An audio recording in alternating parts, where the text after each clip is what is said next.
Praise the Lord. இன்றைக்கான good news ஏசாயா 60ஆம் அதிகாரம் 1ஆம் வசனம். எழும்பி பிரகாசி, உன் ஒளி வந்தது, கர்த்தருடைய மகிமை உன் மேல் உதித்தது. நாம் எழும்பும் பொழுது கர்த்தருடைய மகிமையை பார்ப்போம். கர்த்தர் அநேக சமயத்துல நமக்கு அநேக வாக்குத்தத்தங்களை தந்திருப்பார். ஆனா அந்த வாக்குத்தத்தம் நிறைவேறணும் அப்படின்னா நீங்க எழும்பும் பொழுதுதான் கர்த்தருடைய வாக்குத்தத்தம் உங்களுடைய வாழ்க்கையில நிறைவேறும். ஆண்டவர் உங்களுடைய வாழ்க்கையில அற்புதங்களையும் அதிசயங்களையும் செய்வதற்கு தயாராக இருக்கிறார்.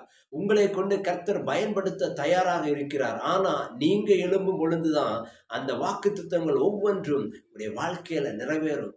கர்த்தர் மோசேயை பார்த்து சொன்னார், நீ எழும்பி எகிப்துக்கு போ. இவர் எகிப்துக்கு போன பொழுதுதான் அந்த இடத்துல அற்புதங்களையும் அதிசயங்களையும் கர்த்தர் மோசையை கொண்டு செய்தார். கர்த்தருடைய ஒவ்வொரு திட்டங்களும், மோசே மேல கர்த்தர் வைத்திருந்த திட்டங்களும் அந்த இடத்துல நிறைவேறினது. இன்றைக்கு நீங்க எழும்ப தயார் என்றால் கர்த்தர் உங்களை மகிமையாக பயன்படுத்துவார்.